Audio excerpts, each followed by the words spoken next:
What's up, everybody? Welcome to Among the Fence. My name is Aaron. It is time for New Music Friday. Going to be taking a look at some of the new releases coming out throughout the week of September 13th, which is also Friday the 13th. Make sure you go out and get your tattoos. And also, if you enjoyed this video, don't forget to give it a like. And if I miss anything that you guys are looking forward to, leave a comment below letting me know what it is. I'm going to try and cover as much stuff as I possibly can. Normally, these videos are a little bit more conservative in that sense. But yeah, there's a lot of stuff I feel like we need to talk about today. So we're going to dive into it as deep and as hard as we possibly can. So let's jump into it. 156/Silence is releasing a new album titled People Watching. They have been using a little bit more clean singing, specifically in their choruses lately. And I gotta admit, I've been kind of into it. It works really well with their hardcore sound.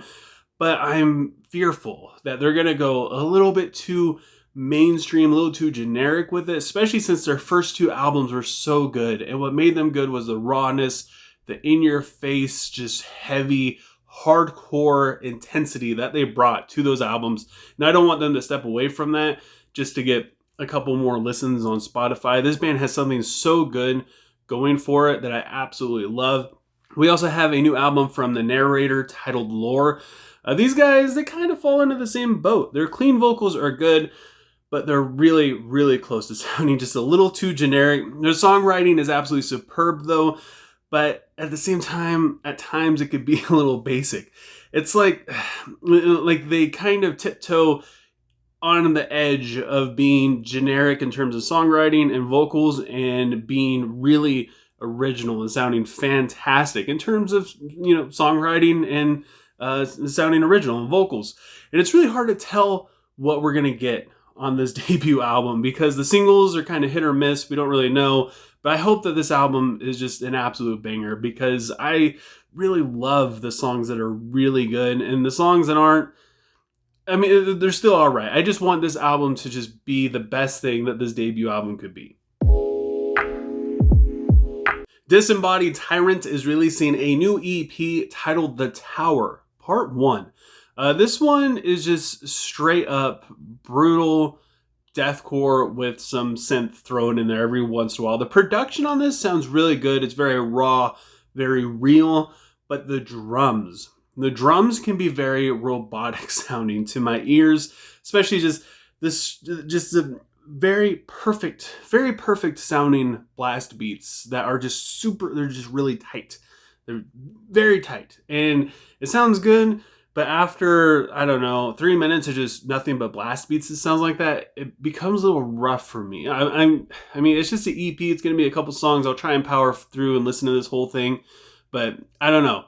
It's a difficult thing for me. That's why I kind of have issues with the Browning because of how robotic it could all sound. But this band, it's almost a little bit more. I love their music, but the drums, I just struggle with it. We also get a new EP from Groans titled Stream of Ache. Their last EP, Tongue Tied, was super aggressive, very dissonant, sounded fantastic. Not quite as good as their EP before it, Wasted, which came out in 2020. But this band always delivers just high quality hardcore jams. So I'm very much looking forward to this like I would be a punch to the face. August Burns Red is releasing a new single titled Exhumed. Sorry, I gotta put that back. I don't want to spill it on my amp. This is one of my favorite metalcore bands that still manages to be at the top of their game, writing just crazy sounding stuff. It's very progressive. Their last album, The Depth Below, is one of my favorite things that they've released. I don't really dislike any of their albums. I know a lot of people say, after Constellations, they're just, all their music is bad and not worth listening to. But they have something good in there in every single album throughout all of their discography. So, yeah, I don't know. I'm going to fanboy over this one. It's going to be so freaking good. I can feel it already. And if it isn't, I'm going to be in denial. And I'm still going to say it's good. We also get a new single from Whitechapel titled The Visceral Retch. It's been a minute. It's been a minute since we've heard from Phil Bozeman and gang, and I think that this is probably going to be one of the most anticipated pieces of music throughout the entire year. Hands down, this song is going to rip. I feel like these guys, Ken was good, but I feel like it's not their best work. I feel like they can do better. And I know a lot of people are going to scream at me right now, but I feel like they're better when they're heavier, you know? And I feel like if they go heavy on this one, it's just going to be just perfect. And I really hope they do, because it's been a long time. So got a lot of pent up aggression over the past, when was that, like 4 years since Ken came out. So yeah, I'm really hoping for some just in your face screaming music from these guys right now. We also get a new single from As I Lay Dying. We We Are the Dead, featuring Alex Terrible and Tom Barber. Their new singles have been kind of alright, just kind of doing the same thing that they have always done, despite having new members. It was really sad when they lost Nick, because I love his guitar work, and it's just, it's the same thing with the new guitarist. I was hoping that maybe he would freshen things up a little bit, but it just kind of isn't really there. The vocals are still kind of the same. I know people absolutely love this band no matter what, and I mean, I get it. A lot of people grew up with them. I did too, but it just isn't really the same. I hope that we get just something different, something exciting, especially since we got the two best vocalists that I mean, other than like Ben Dur or someone like that. But Tom Barber, I mean, Alex Terrible, do something with this. I would love to hear something really fresh from this. Underoath is releasing a new single titled Teeth. They seem to be singing about teeth a lot since their return. This band's pretty tough because they were super creative and very original, and I feel like they kind of showed that side of them again on Voyeurist, maybe just a little bit here and there. And I hope they continue that, because making generic, crappy music with silly choruses and very basic verses is just so beneath this band. They absolutely rip when they just start playing their instruments in any which way they possibly can, which is just old school. It's old school Underoath. Define the great line. The opening riff on that is just ridiculous. It's absolutely ridiculous to come up with that. So hearing that riff and then hearing any of the music they come out with lately is very disheartening. But I hope that, I just hope that they learn how to flex their creative muscles again. I get it. They were gone for a long time and now they're back. It'll take them a little bit, but I don't know. It's a single. It probably isn't going to be that good, to be completely honest. We also get a new single from Jinjer titled Rogue. Their last single, Someone's Daughter, was just pure ecstasy. It was fantastic. They flexed their progressive songwriting skills and kind of just dragged us through this wild ride.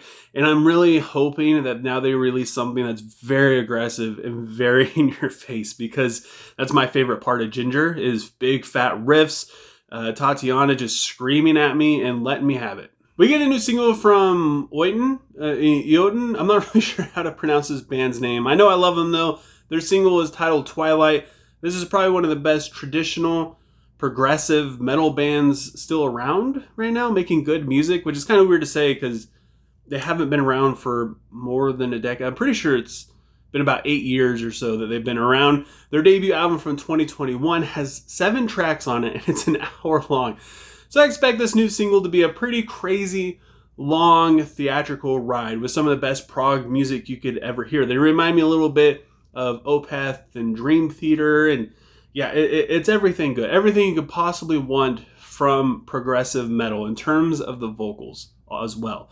We also get a new single from Distant titled Fleshweaver, which is very disgusting. The singles have been absolutely amazing for this new record coming out, making this probably one of the heaviest releases of the year. They do a really good job at incorporating just old school deathcore nuances like big squeals and all these other things in a very beautiful way. It makes it feel very nostalgic, but at the same time, it sounds new. And I absolutely love it. This is one of the best deathcore bands around right now that should be a lot bigger than they really are. And that is it for New Music Friday. If there's anything that I missed, leave a comment below letting me know what it is. And again, if you enjoy this video, don't forget to give it a like. It helps out so much with YouTube's algorithm. And also, if you want to support me further than that, don't forget to subscribe and ring the bell icon. Do any of those things helps me out tremendously. And I just appreciate you guys taking time out of your day to listen to me sit here and talk about music in a very candid way with you without doing so much editing and just chilling here and just talking with my buddies, you know? I hope you have a good rest of your day or night whenever you happen to be watching this, and I'll talk to you guys next time.